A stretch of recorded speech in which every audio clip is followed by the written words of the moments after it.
Put you in the brig for what you've done, but I won't do it. What the hell's going on out here? Talking Dicks Comedy Podcast, Volume 178. 179, dumbass. For those keeping score at home, I'm Al Romas. I am home, actually. I'm in Tampa, Florida.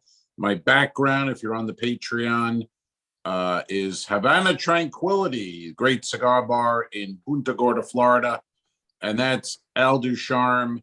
He is on a ship. I forget the name of the ship. I don't know where he is. Let's find out right now. How are you today, Alfredo?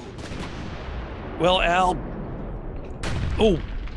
I'm on the border of actually Ukraine and Russia, and everybody's in line at a famous sandwich place. Russians and Ukrainians are actually fighting over the sandwiches. Who is in line first? Is it a McAllister's? We enjoy the McAllister's deli, you and I. And is that where you are? And you're having maybe a pastrami on rye, a little Russian dressing? Is Ukraine not going with the Russian dressing anymore? Are they giving you a problem? Now they're boycotting it. They're boycotting that, which I don't understand why. They're the one who invented it. It's still good. You can boycott it, but it's still tasty. I mean, if the Italians come and try to take over the United States, I'm still going to go with a chicken parm. I'll tell you that much. I enjoy it.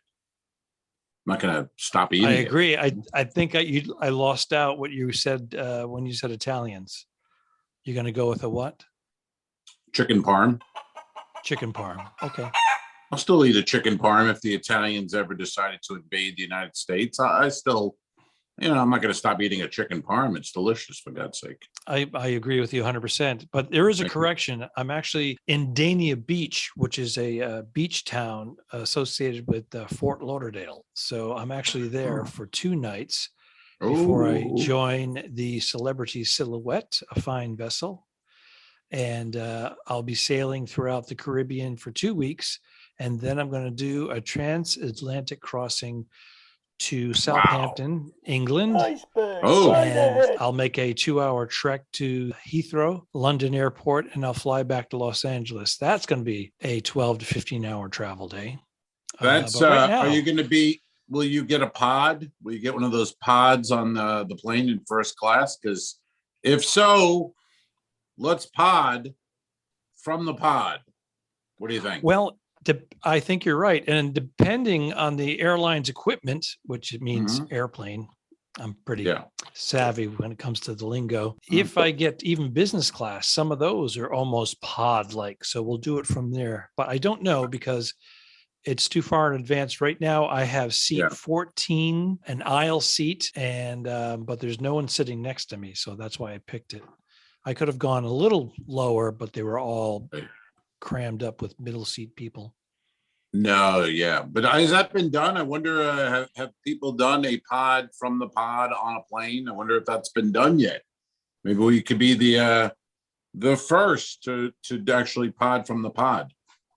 Well, I know Joe Rogan, Ari Schaefer did one from, but it wasn't a pod because we would do video. They didn't do video; it was just audio. Okay. And they both ate a gummy. And they said, let's pod. So they were high.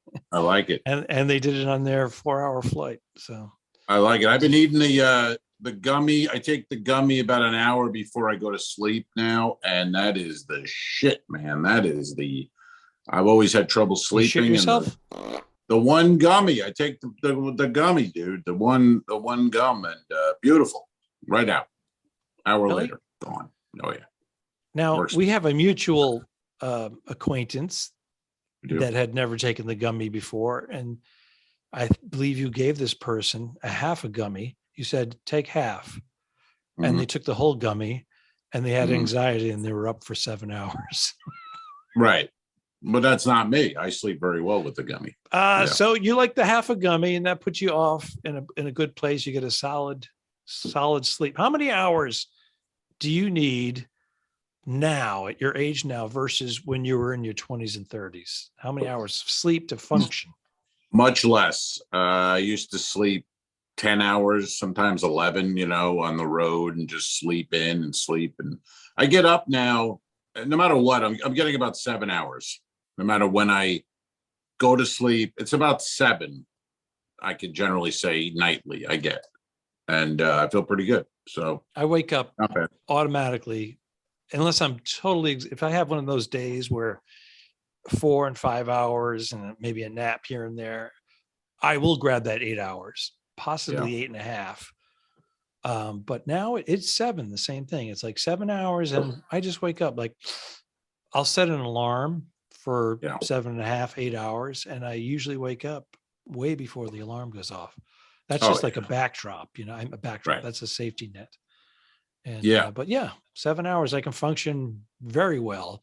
I can 6 hours, I'm fine. It's when I do the consecutive 5-hour days, it catches up to me. It does catch up, and but I used to be able to sleep in pretty good, but also you think of too, like I was drinking more, so that you do shows in a club, go out afterwards, drink, go home late. So a lot of that added into the more sleep, and I'd go to bed late, couple cocktails, sleeping through the morning. I had nothing to do, get up whenever I wanted on the road kind of deal. But now at home or even on the ship or something, 7 hours, I'm good, all good. And I drink a lot of this, man. I drink a lot of coffee, keep you up. This is, by the way, free large cappuccino. Look at that, free From Dunkin'? today. Did somebody say free? And you can see the mug if you're on. Oh, you downloaded the app and you got a free one? Downloaded the app and was driving around today, and then my thing said, free Dunkin' beverage of your choice. So pulled in and got the old large cappuccino for free. I just finished a medium Dunkin' Donuts. There's one that's about a 7-minute walk from my hotel. And I tried to check in early. They said there's like 10 people ahead of me. So I went to I saw a cedar, a green cedar logo on a window. And I knew right away that was Lebanese. And look at you. It's called Noor Deli and Bakery. Yeah. So I knew I was in for a treat because, I went to Lebanon, right? And I traveled throughout the Middle East a couple of times. I didn't know. Anyways. That. Or I knew it and didn't remember it. Maybe I didn't remember. And my good friend, Nemer Abu Nassar, brought me to this local bakery. And it That's had a real kanafi. name? That's a real name. And I had kanafi, which is their warm pastry dessert. We had one of those nights where the sun was coming up. He said, let's go to get some kanafi at the bakery, at the Lebanese bakery. And we went in, they were coming out of the oven, first batch. And we sat there, we ate them, and then we went back to our hotels and crashed. But together? Man, no, separately. Oh. But I experienced all my Lebanese meals, authentic Lebanese meals right there. And this place, just like I said, a few minutes from my hotel, I had some nice Lebanese food. Yummy, yummy. It was so good. So good. I thought it was sad, but it was just what happened to him, Gaddafi. So what you had for lunch, is it named after the colonel? That's how you know, by the way, he's insane. He only made himself a colonel. He's in charge. Why wouldn't you be General Gaddafi? He could have gone general. He could have gone lieutenant general, Admiral, president. Admiral. He went with colonel. He wanted the colonel. There's I don't get it. There's a lot of guys above the colonel. I don't understand why. I have to make an adjustment because I'm sitting. You can keep talking. Yeah. I'm right next to one of these air conditioners that's like underneath the window, and it's blowing right on me. So let me go turn it off. But go ahead. All right. Yes, you're right about that. Gaddafi. We don't want Al blown on during a podcast. Why start now? It's never happened in 3 years. So why begin now with Al getting blown in his hotel room? Well, I'm married now, so that doesn't happen anymore. No more? None of that? They do that to get all your riches, and then you take to your lure riches us in. They bring us in with that, and then it fucking stops, and then the next thing you're being yelled at. Yeah, it's fast, but It happens. I'm half joking because I do have birthdays and Christmas. So. Oh, well, you have a birthday, not birthdays. You have one birthday, and then you have a Christmas, and maybe Easter. Maybe you'll get a little. Maybe get a little handy on Easter. I was talking about the last 10 years, but oh, yes. Well, the Easter Bunny comes around and gives hand jobs and moves it along. You don't want an egg, you want a hand job. You know. I don't know. I mean. No? I have hands, I'm perfectly capable. I give myself the best hand job. I really do. Well, I remember watching Your Friends and Neighbors. You ever see that movie in the 90s? Your Friends and Neighbors. Great movie. And Aaron Eckhart is the star of that one. And Ben Stiller is in it. And Jason Patrick is a real scumbaggy guy. But anyway, it's great. And it opens with Aaron Eckhart in a therapist's office explaining that, saying how he's married, but he's like, I jerk off so well that I don't really need to be married. He goes, I'm so good that I don't need her. I don't really like her and I don't need her. I'm so good. And the therapist is like, well, but it's supposed to be more than that. It's about a relationship. And he's like, I don't give a shit about that though. I'm so great and then the movie goes on and he ends up leaving his wife. And at the end, he's just alone, but he's very happy because he's so good at what he does. Yeah. See? Yeah. Mm-hmm. I mean, I was half joking. Half choking or joking? I was half choking. You were half choking. You do a half choke on the road. You don't go full choke. I don't go the full choke because you'll burn off more gas. Half choke. Yeah. Hey, I had dinner last night. My girlfriend and I had dinner with Helen Keeney, our guest from last episode. We went out to dinner with Helen and her husband Eddie, and I picked a place, and then we got there, and I'm like, it's not the place. So they beat us. They beat us there, and this was it was called the Pavilion in Clearwater, but it was a different place. So I had pictured one place. We get there, there's a line of people. It's outdoor, beachy, 1 hour wait, kind of packed. And I was like, no, this isn't it. So then Helen and Eddie were already there. I texted them. I go, that's the wrong place. They were like, good, this is an hour wait. This sucks. So then we got in our cars, met them about 10 miles away, 5 miles away, whatever it was, and went to a different place. It was good. I had a good time. Good seeing them. A lot of comedy talk. You know how it goes. You go out with another comedian, and then you have like my girlfriend and her husband, and then you feel like shit. We gotta bring the conversation around here because it's Helen and I telling fucking comedy war stories to each other, and then you go, oh, these two don't really, they're not involved. So we got to get civilians involved in those things. I agree, and usually I catch that. But many times, if I haven't seen a comedian in a while, I'll just go right down there and I'll look. I'm so sorry, easy. Guys. I haven't seen him in so long. We got to catch up.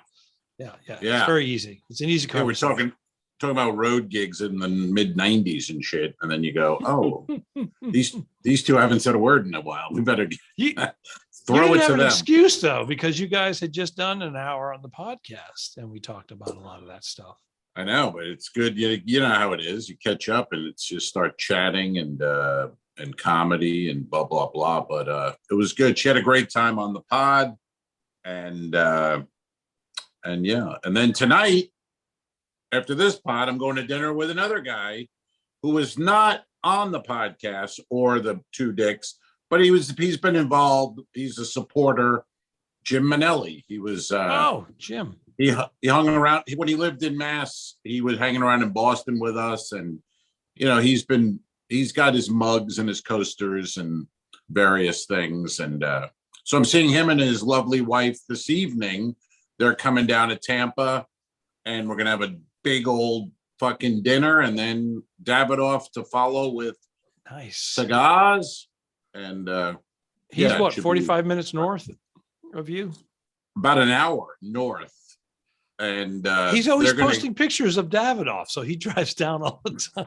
He drives, he Don't feel drives down a special. lot. Don't feel special that he's coming down to see you. He's he's having an affair with Davidoff. That's what he's doing. That's fine. Yeah, I mean, it's great though great to be able to see him, and he thinks he's just like, I'll get in the car, I don't care, because there's not where he lives is really there's no real cigar bars. So if he wants to do a cigar bar, he's got to drive to Tampa. But Plus, they're going to he's stay retired. over. They're getting a hotel here, right around here, and they're going to stay and a big dinner, some cocktails, and you know, that kind of thing. So instead of comedy, you didn't offer him your place and you stay at Kelly's. I could have done that. Yeah, I didn't do that. He's No. listening right now, you know. Well, it's all right. But Kelly's staying here tonight. She's coming down here to stay because Davidoff and the restaurant are within a mile, basically, of my apartment. She's coming So- down. I thought she had to go up or over.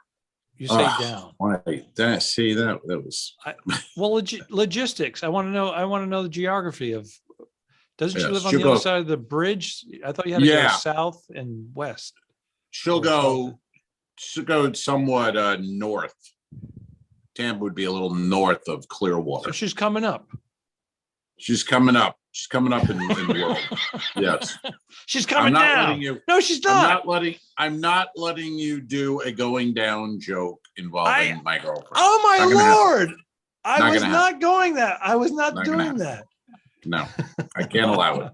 I can't allow this to happen. And no. But she has to cross at a least- bridge, though.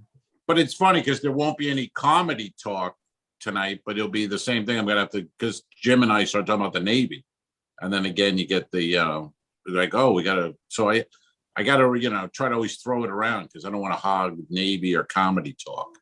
Why It's got to don't be. you and Kelly join a bowling team or something so you can talk about that? That sounds fun. I wouldn't mind. You ever join up a league? I wouldn't mind doing that. I've Yeah, never done that. That'd be great. Part of a league. My friend's kid just went to college on a bowling scholarship. Wow. How Can fat you is believe this that? kid? Fat? Again with the fat shaming. I'm asking. That's a question. Is the kid fat? No, no. Okay. He will be. Bowlers are fat. I don't know what it's like the one sport they can throw the ball, then they go and sit down and eat a nacho and wait for their turn again. Nothing I don't against know. it. The professional bowlers aren't necessarily heavy people.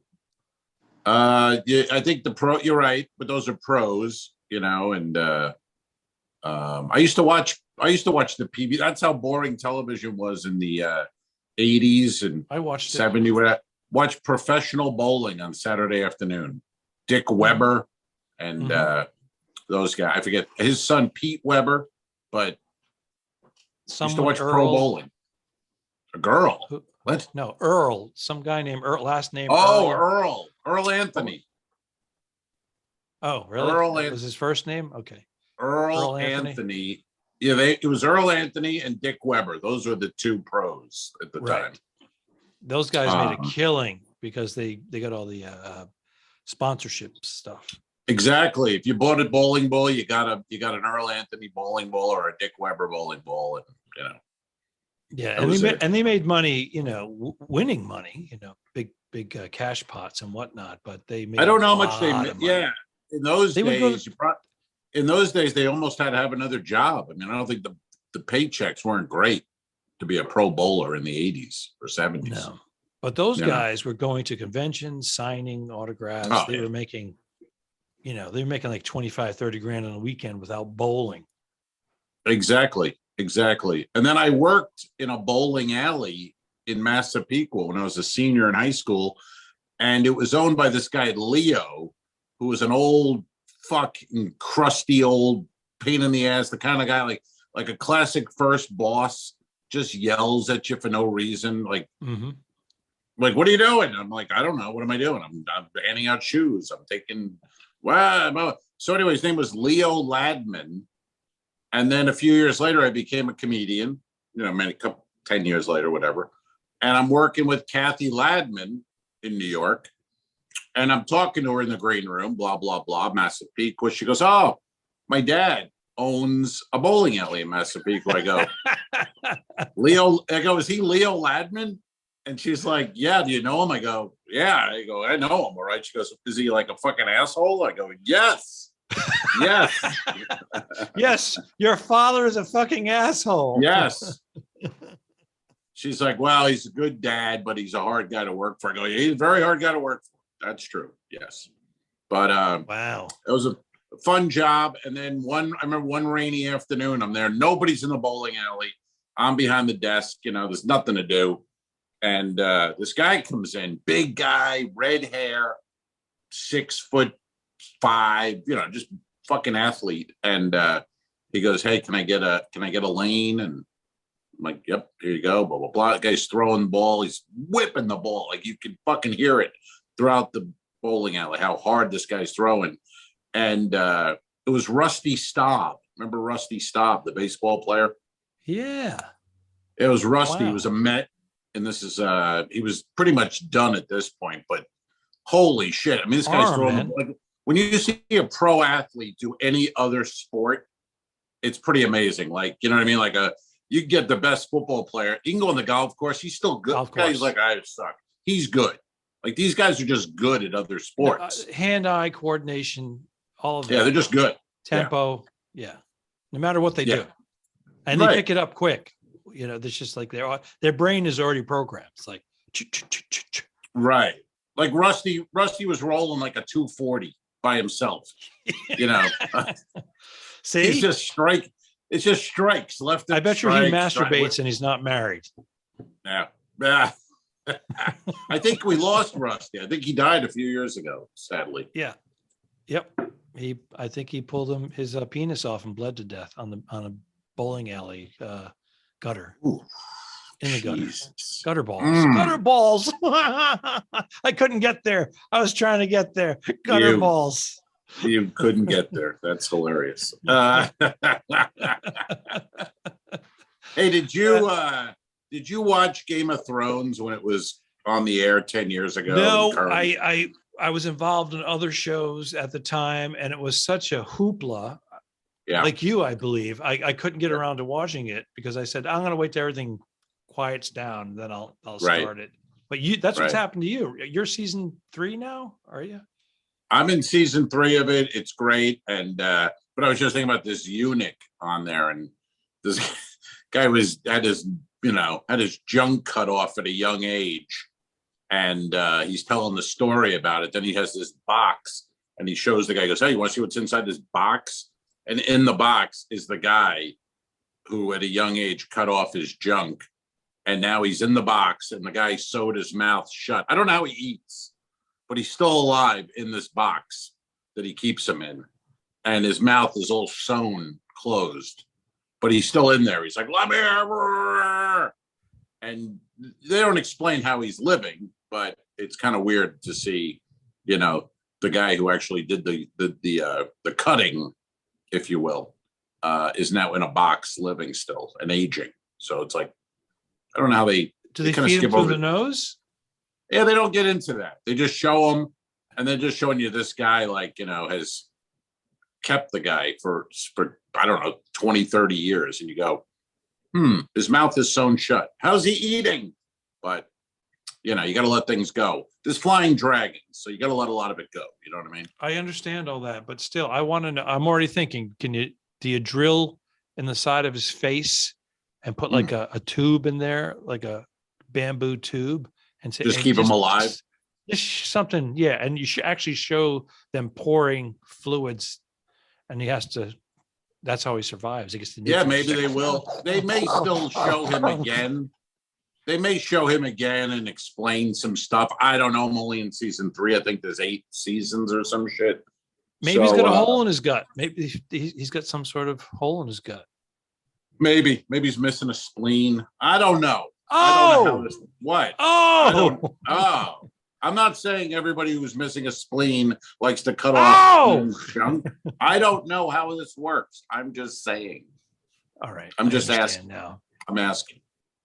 You're asking questions. Well, I'm should I asking start questions. this thing? Now I want to see the guy in the box with his mouth sewn. Well, you could watch season 3, episode 2, and see it. I mean, it's a great show, but it's one of those shows. It's like you got to watch it with someone like my girlfriend's seen it like 3 times. She loves it.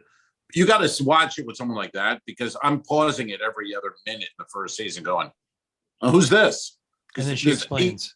There's 800 families and shit, and they're all at war, and people, and they all have these weird, fucked up names. So you're like, I don't know who this is. And she's like, oh, that's Tyrion. He's from this family, and he's, I'm like, oh, God. But now it's good. It's getting really, good. So One of the princesses, I guess she's one of the stars. I don't know what season. I don't know her name. I've seen pictures of her. But Bernadette leased her a house for like 10 grand a month. Like Really? about 4 years ago, 5 years ago when it was peaking. And she ended up buying the house afterwards. But yeah, she said as soon as she pulled up in a Jeep Renegade or something. And as soon as she stepped out, you immediately went, oh, she's got the it factor. Yeah. And she had a British accent, I guess, and whatnot. yeah, they're all English except for what's his name, the dwarf guy, Peter. Peter Dinklage. He's a really good actor. Like really good. Really, I looked him up. Yeah, he's from New Jersey, but I thought he was another English guy. But no, it's a Jersey dude. Did you see him in Elf? Yes. He always plays like a boss, an executive, or something. The way he carries himself, And you're an angry little elf, aren't you? Good stuff. Good stuff. Yeah, he's really. I saw him at Trader Joe's a few years ago because we live in Studio City. Yeah, right in the middle of a bunch of the heart of it. All you're in the shit, man. You're in it. Well, we're not in Hollywood. We're in Studio City. We're all you're in it. We're in it. We're right on the other side of Beverly Hills. Beverly Hills is like, not many people they're done with Beverly Hills. Like, why am I paying fucking 15 million when I can get twice as much over the hill for 8 million? Weezer still lives there, I think. Yeah. They love Beverly Hills. Beverly Hills. I don't remember the other speaking lyrics. of music, we should mention the drummer from Foo Fighters. Oh, dude. 50 years old, passing away last night. Horrible. Taylor Hawkins. Yeah. Hawkins, yeah.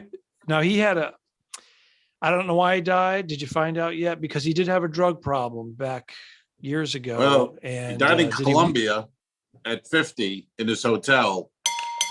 I'm going to guess drugs. I hate to go on a limb. I know that's the first thought was OD'd, but Colombia? Also, he was in Colombia. The band was on tour in Bogota. Oh shit. Because he had you do blow or heroin, all that stuff that really kicks the shit out of your heart. So if you already have a shortened life. If you've been, he did it for years, so your life is already going to be shorter. And then, a moment of weakness, you do a couple of rails, a couple of bumps, a couple of lines, and go to bed. And you're not waking up, pal. I mean, 50. You're 50 years old. No, it's not old, but it's too old to be doing cocaine in Bogota. Yeah, if someone put a line of cocaine in front of me right now, I do it. Yeah. Both of us. It never happens. It doesn't happen, but no, I like I'm like Rodney. I'm not into cocaine, although I do like the smell. I love that joke. I know you say it like every 20 episodes, and I love it every time. It's so great. That's when people get, Rodney's never put on that quote unquote Mount Rushmore of comedy, but whose jokes are more quotable than Rodney? Mm-hmm.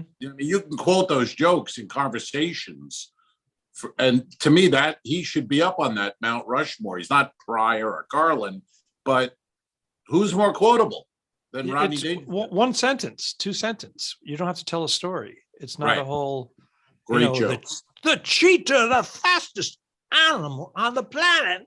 The motherfucker come up, motherfucker. No, it's just like boom, boom, boom, boom, boom, boom. Right.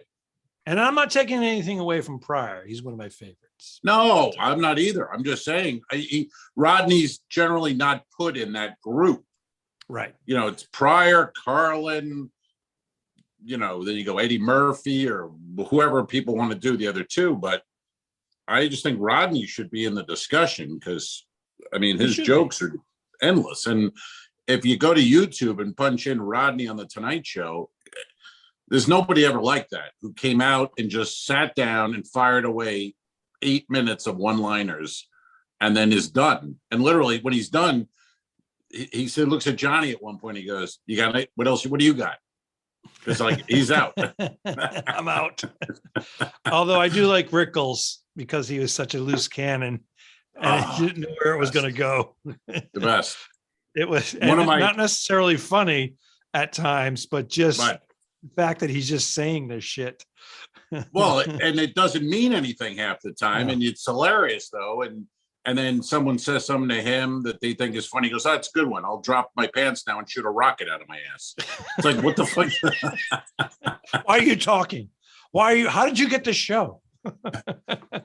my favorite opening is Rickles comes out on the Tonight Show, walks out, shakes Ed's hand and goes, "Ed, you're fat. Get out of my life."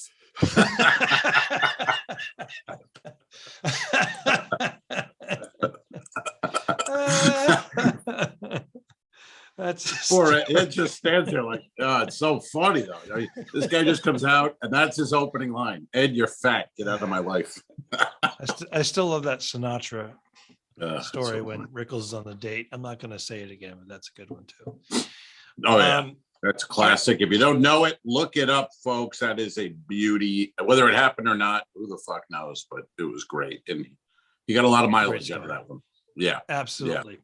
Are we plugging anything besides our girlfriends and wives?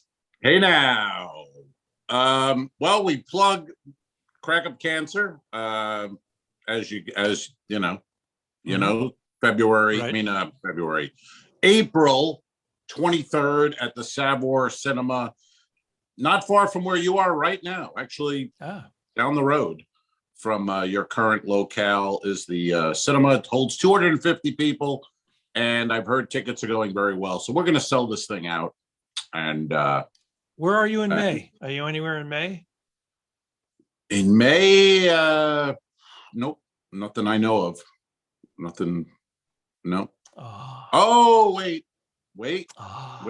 I've got a beautiful, I got lucky on this one. I got a feature spot in Las Vegas at the Tropicana. We're co-headlining. The two dicks are co-headlining at the Tropicana. I got a nice feature spot at the Laugh Factory at the Tropicana. We're going to be shooting an episode. We have our chicks coming. Ducharme is going to be headlining. I'm very excited. Get to work with Ducharme, and it's going to be fun. And we have Frank Del Pizzo. Frank Del Pizzo is going to be opening the show. Frank minus 100 pounds. Frank is a guy who lost 100 pounds. Last year or the year before, and he won a contest. He won a thing. He won 100 grand for best body of a guy over 50, blah, blah, blah, lost weight. And he bought an RV. So I believe Frank might be driving the RV to Vegas. Maybe we'll see him in the parking lot. He's going to be driving that RV to Colombia. And on his way, he's going to stop in Vegas. But he wants to do some rails in Colombia. Yeah. That's how he lost all the weight, to be honest. He'll say it's a healthy lifestyle and he's a coach and all bullshit. Cocaine. That's how Frank Del Pizzo lost weight. Cocaine. So if Frank if he lays down some rails in Vegas and offers it to us in the green room, we're doing it. We're doing it. We're doing coke all week in Vegas, baby. We're gonna have fun. We're gonna have fun. Welcome to the One Dick's comedy podcast.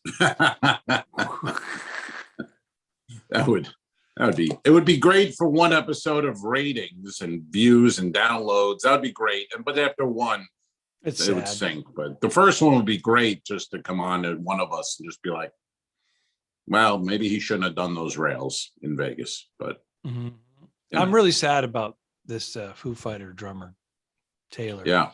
Do you think they'll continue on or replace him? Well, Dave Grohl played the drums originally for Nirvana, and then he started his own band. Right. But he became lead singer and guitarist, and he got this guy Taylor Hawkins from. He was well known in the industry, but he was performing on tour with Alanis Morissette, Right. for her Jagged Little Pill and all that. Yeah. Monster album, by the way. Jagged Yes. Little Pill. But Huge. he was Huge. with another band, but he became a Foo Fighter, and he has co-written some of the lyrics on some of their biggest hits. And he and Dave Grohl were very good, tight friends. It's funny. Grohl's lost two prominent band members of two different bands, at a relatively young age. Wow. And then, but do you think because they were close and he also co-wrote, they will replace him, or will the Foo Fighters can it? Will they break up and that's it? Will no more? Grohl maybe goes out then as a solo act kind of guy, or do you think they plug in 6 months from now, new drummer, when we're the Foo Fighters, we go back out? I think a new drummer, because all of the concerts that are being canceled now have to be covered. And the Who, when they lost their bass player, what was his name? John Entwistle. John Entwistle passed away, and they had some drummer come in from another band. I don't remember who it was. Well, no, when Keith Moon passed away, the drummer, they had a new drummer come in, and then Entwistle passed away a couple of years later. Right. And they replaced him. So, and now it's what I'm saying is I saw them at the Garden, Madison Square Garden, and they had some famous drummer who I didn't know sit in for that concert, and Robert Plant opened up for them, and it was amazing. But they had all these dates on the books. Yeah, and, so I don't know. I mean, I'm hoping that they go back out, because I'd like to see them. To be honest, you never know with band like Zeppelin. Their drummer John Bonham, when he died, that was it. They went, we're done. They didn't get another drummer. They didn't try. They were like, that's it. We're done. Well, Robert Plant was going on his solo route anyway. So, but had Bonham lived, they would have stayed as Led Zeppelin. So you don't know that. I'm wondering if Grohl. I'm wondering if Grohl would be like, it was too much. He's part of the band. I'll just, because he's a name. He could go solo and just be Dave Grohl with a band, a backup band, like McCartney tours with a performing band. If he's writing new material that's hitting, yeah, otherwise people want to hear Foo Fighters. If Dave Grohl came out with a solo album in 2 years and it was like huge, yes, but I don't see that happening. He's in his 50s as well, 50, 51. I could see it happening though. I could see it because he could put out an album and then just hire a touring band that's not Foo Fighters, but there's a great band, and they tour with him and do all the hits. He owns all the music. He owns all the songs. I don't know. It'd be interesting because we'll see, but one of those you don't know, but you're probably right. They'll probably just hire another drummer, and hell, the Stones are on the road without Charlie Watts. So I guess, yeah, because they need the money. Holy shit. They need it. Yeah. Holy shit. Can you believe that? Now, does Charlie Watts' estate get a piece of the tours? Because he gets a piece of the music, because Mick Jagger made sure that the Rolling Stones ended up getting the divide. Yeah, I don't know. It's interesting. I don't know, because like the Who still tour. A lot of it is because, Roger Daltrey didn't write any songs. So all the money, everything went to Townsend. They didn't have a deal like we're the Who, everyone gets the same percentage. It was Pete got all the money, and then Roger and Entwistle and Moon got money when they toured. But same Townsend, thing with Townsend. No, Townsend a few years ago said we're doing the Roger Needs Money tour. That's why he was, But when they say Pete, needs money, Pete, it's not why don't you write him a fucking check for $10 million? Yeah, and it's not like a regular guy needs money. He has 9 homes, so he needs money to keep that Maintain lifestyle. But he's fine. He's actually fine without touring. Yeah, all he has to do is sell 1 or 2 homes every 4 years or so, and He's market okay right now. Yeah, but they're on the road. They're literally on the road. I mean, all these bands are all 70s. These guys are all 80 years old.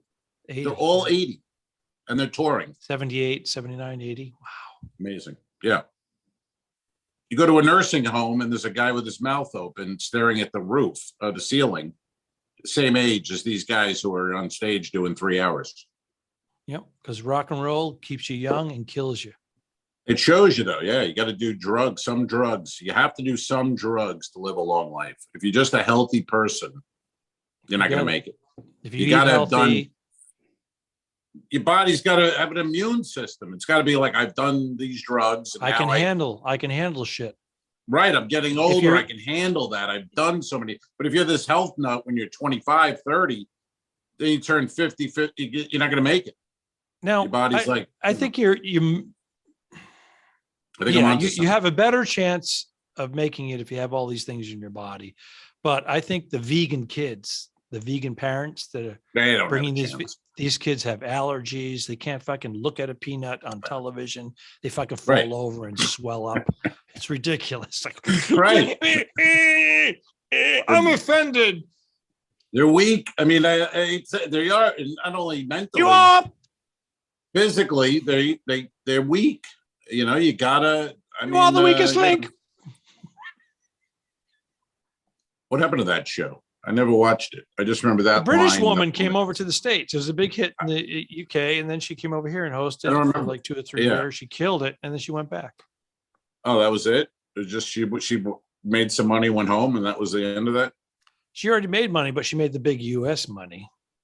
They made her an offer. They made her an offer she couldn't refuse. 50 years, by the way. Godfather this week. 50 years it's been since it came out. Cover of even Cigar Aficionado magazine has Brando on the cover saying, it just says the movie. That's it. The movie. Yeah. Whenever it's on, if I'm walking by the television and there's a scene, even when I'm running late, I stop. You're in. I know. I stop. I know. Look. It's amazing. It's amazing. Until a transition happens, then I'll scoot out. But 1 or 2, what's your preference? Godfather 1 or 2? Oh, I look at them as one movie. It morphs well. It morphs well into the second one. De Niro is fucking phenomenal. Right, but if you were going to sit down right now, you could watch 1 or 2 separately. What are you watching? I got to go with 1. I think it's a little slower pace. I just like the way they set it all up. 2 kind of like it's in motion. It moves and they go back and forth from Corleone's youth. Yeah. The rooftops with the breaking the gun, hiding the evidence after taking out the boss man. Just want to wet my beak. That's all. Just a little. Just want to wet my beak. That's it. Do you know that the actor, he's no longer with us either. Bruno, a New York actor guy. Bruno Kirby. Bruno Kirby was in 2, Godfather 2. Yes. Such a great scene. They're stealing the carpet from the house, the rich people's house. Oh yeah. He's telling De Niro, yeah, I know the guy. He said, come and pick up the carpet. He hoodwinks him. Someone's coming to the door. He pulls his gun out. The gun. Yeah, he goes right at the door. He points it like, I love that scene. Bruno Kirby, great actor, man. He died young. He died in his 50s as well. He died young, and he was great, young Clemenza. And through the movie, you see he's always eating, because when we see Clemenza in 1, he's a big fat guy. Right. So when he's a young guy, if you notice in any of those scenes from the early New York with De Niro, he's always sticking a cannoli or something in his mouth, because they're like, he's getting fatter throughout the movie. Yeah. Francis Ford said, just keep eating. Keep eating. Keep eating. Yeah, good. So I don't know. I mean, either one that's on, I could totally get into it. But yes, you're familiar with the characters, and it's nice to see the flashbacks, and it's done so well, you know. And then 3, I've seen, it's not as bad as you remember, and Coppola put out a new version of 3. Re-edited? So it's completely He cut his re-edited. daughter out. She's still in it, but I think it's less of her, but they a lot of the things that were cut for time he put in, and it's pretty good. It's not bad. It's, you know, they chopped up that opera scene at the end, made that shorter. It's not as bad as you remember. And now there's a new version also coming out, 1, 2, and 3, all edited together. Coppola did, so it goes. Literally opens with De Niro in New York in Italy is the baby. Chronological order? Whole thing, yeah. Oh, I think I'd like to see that. And the original title for 3 was The Death of Michael Corleone, but the studio was like, no, Godfather 3. And he was like, no, it's not Godfather 3. It's about the death. It's like a Shakespearean play. And they were like, yeah, we don't care about that. It's Godfather 3. So he's always been like, I always wanted to re-release it as The Death of Michael Corleone.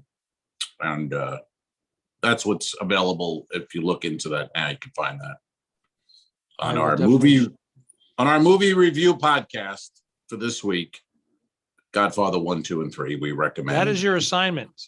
2 thumbs up your ass. Boom. That's what I was going to say. My proctologist does that every year. I don't even go to the proctologist. My GP does it. My GP does it. GP, yes, yeah. Are we wrapping it up? I don't know. I guess so. I'm good. I think I'm good, and I'm gonna finish up my my cap here, and yeah. So I think I'm we're gonna good. take a nap. I'm going to take a nap, and then I'm going to walk to a restaurant, which is 1.2 miles away. It's an Italian restaurant, and I'm going to have a glass of red wine. I haven't had a drink in a week. Ooh, look at you with the red wine. And I'm going to have one with my dinner and maybe one after, and then I'm going to Uber back. Go crazy. You know, there's a decent cigar bar downtown Fort Lauderdale, if you're around tomorrow or whatever. I am around. I have the whole day off. It's called the Downtown Cigar Bar, and decent place. I'm sorry, you cut out the Down syndrome cigar bar. What is it? Yes, while the owner does have Down syndrome, I think it's called Up syndrome now. You know, because we're woke. I don't think it's down. I think it's up. We're up. I'm picking that up. Can I leave that in? Or are we going to get canceled? No one gets. No, leave it. Leave it in. Leave it in. We're going up. With the down. Good luck in prison. Don't forget to review us and rate us. It really helps. The Talking Dicks became friends at a very young age, and the rest is history. I'm losing my mind. Patreon.com/The2Dicks, which is named after our web series. This is the Talking Dicks Comedy Podcast. Thanks for tuning in. What? Done. I didn't kill my wife. I don't care. We'll fix it in post, you son of a bitch. Okay, sure. All right. Subscribe. Mary. Go to patreon.com/The2Dicks. If you shoot me, you won't see a cent of that money. Why? I think it ends on that. That's beautiful.